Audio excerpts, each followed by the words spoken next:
Hey everyone, we're going to be doing some craft videos over the summer, and today we're going to do a little bit of printmaking or block print making.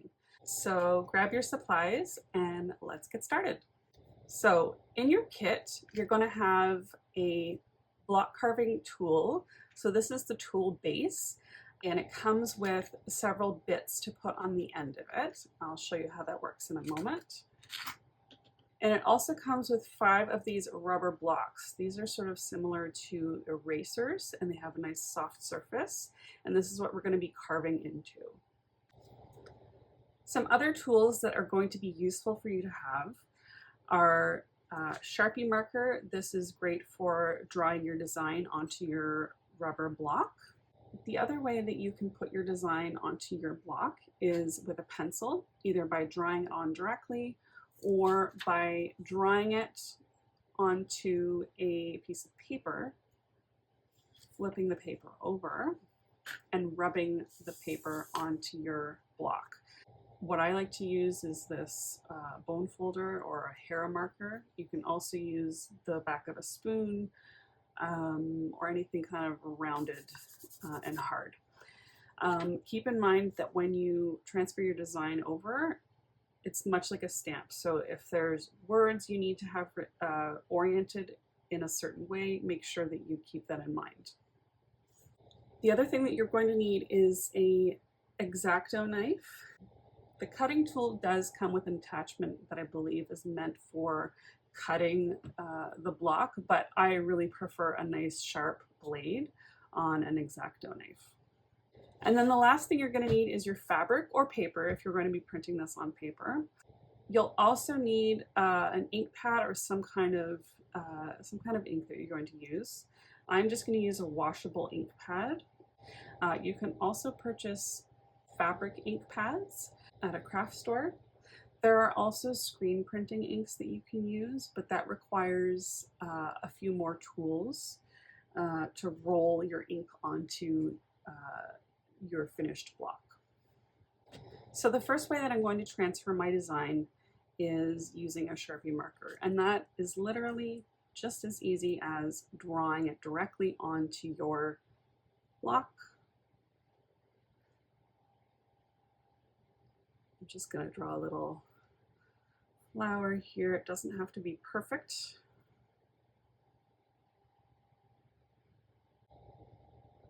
The second way that I'm going to transfer my design is using a piece of paper and a pencil. I like to use a nice dark pencil. So one of the B pencils is a nice soft lead, and that leaves a nice dark mark on your paper. So I'm just going to draw my design. I'll draw a little bit of a different flower on this one. Draw a little tulip.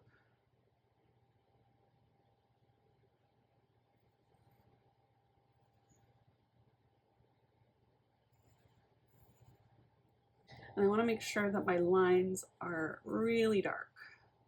So I'm going to press a little bit harder on my paper.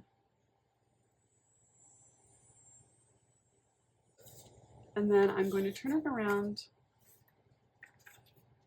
and lay it on my block. And using my folding tool or the back of a spoon, I'm going to rub this design into the block. Sometimes it takes a few passes to really get that graphite on there. And there you go. So this is something you can also do with printed designs. So if you print something off on a printer, you're just going to trace your design over with a pencil and do that exactly the same way. So the next step is to start carving. So I'm going to show you how to add the different attachments to your cutting tool. So it comes with several sizes. Remember that they are very sharp. This is the X-Acto type of blade. Like I said, I prefer a regular X-Acto. It's just a little bit more precise. So I usually just set this one aside. So each of these tips have two ends. They have a rounded side that goes into the tool, and then they have a more sharp side on this end. It is quite sharp, so please be careful. Make sure that you are never pressing on this end when you go to insert the tool. So the rest of these blades are all slightly different widths and depths. So some of them are going to have a more rounded blade, some of them are going to have a more triangular point to them, and you'll kind of get a feel for what is going to work for your design. So the way that you attach your blades is you're just going to turn the screw on the tip of the cutting tool, and you're going to insert the rounded end of the blade into this sort of half moon shape. And they give you a nice little rounded area here to kind of brace your fingers on. Okay, so give it a nice push into there. Being careful not to press on that tip. Now you're just going to tighten that screw back on. When you're first starting, it's good to have like a practice piece. So sometimes I'll flip my piece over and I'll use the back as kind of like a practice area. And then that way I've got the other side for my designs. So if you turn the tool on its side, you'll see that there's a slight curve to the tool. You want to keep the tool almost horizontal, but on a slight angle. And that is going to give you the best cut. If you angle it downward too far, what you're going to get stuck when you go to carve. You're actually going to get stuck in the rubber. So when you're cutting, try to keep your blade on a slight angle. And take a few practice cuts.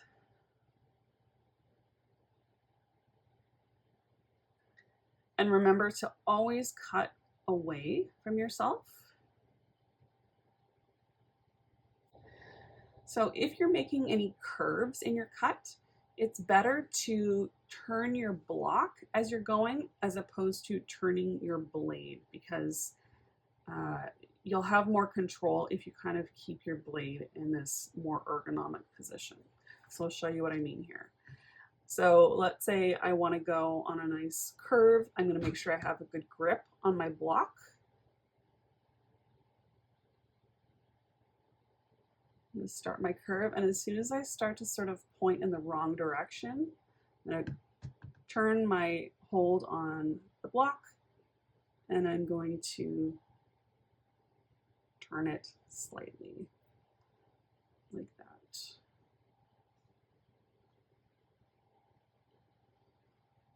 Okay.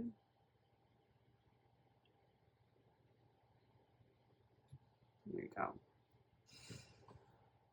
That's how you get nice curved lines. As you are carving your block, remember that everything that you carve away is not going to pick up ink.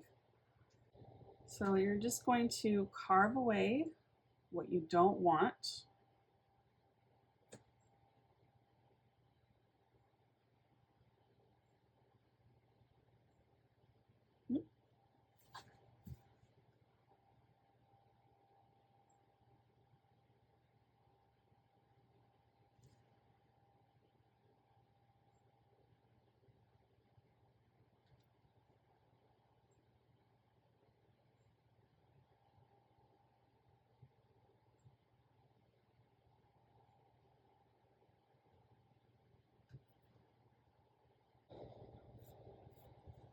And then in order to make this kind of a square stamp, I'm going to continue to remove the extra bits around my design. so I can carve this into kind of a rectangular stamp.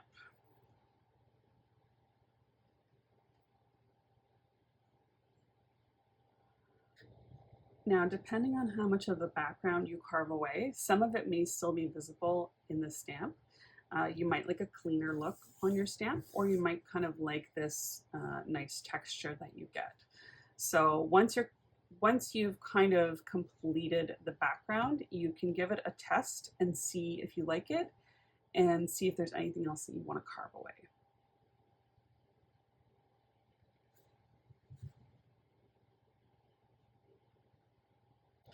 Some of these bits are better for larger areas, so I'm going to switch to a slightly larger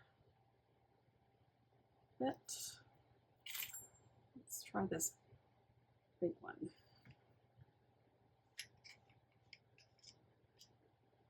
So I'm just going to unscrew that and grab it, pull it off.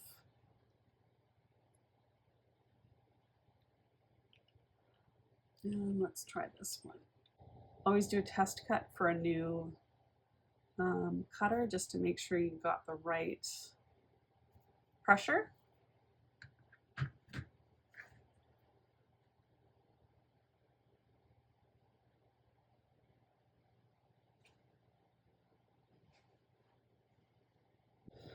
I'm going to carve the next one while it's still attached to the block. It's a little bit easier to carve on a large block rather than a small block. It's a little bit safer for your hands. So I'm going to go for one of these smaller bits. Put this little flower here. I'm going to start by carving away from the center because I don't want to cut, I want to accidentally cut into that center flower. What I kind of love most about this is the irregularity that you get from it. You can absolutely be very precise with it if you have a steady hand, but I kind of love that the irregular shapes that you get with it. Okay, so as you can see, curves are a little harder to do, but I kind of like that, you know, handmade look. So now we're going to cut our design out of the block. I've got a cutting mat table here, definitely recommended, and I am just going to cut this block out. Okay, so there's my first one, and then this one, let's see if I can get sort of a round shape out of it. So just gonna slowly turn it.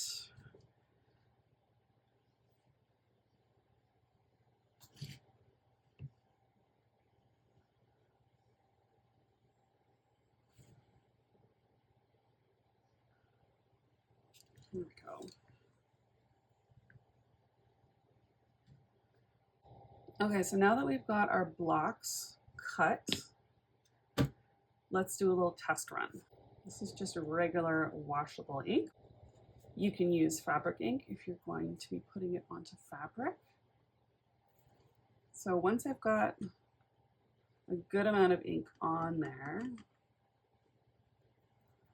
I'm going to turn it over onto my paper. And I like to press down pretty hard and give it a little bit of a rub. So you can see some of the areas where I missed some of the block, they will show up on your print. It's up to you whether you want to leave them or not. I kind of think it looks pretty cool. It's very handmade looking. But if you prefer a cleaner look, you can go and tidy up the different areas that you don't want to appear on your design. So that's the one. And then let's do this tulip.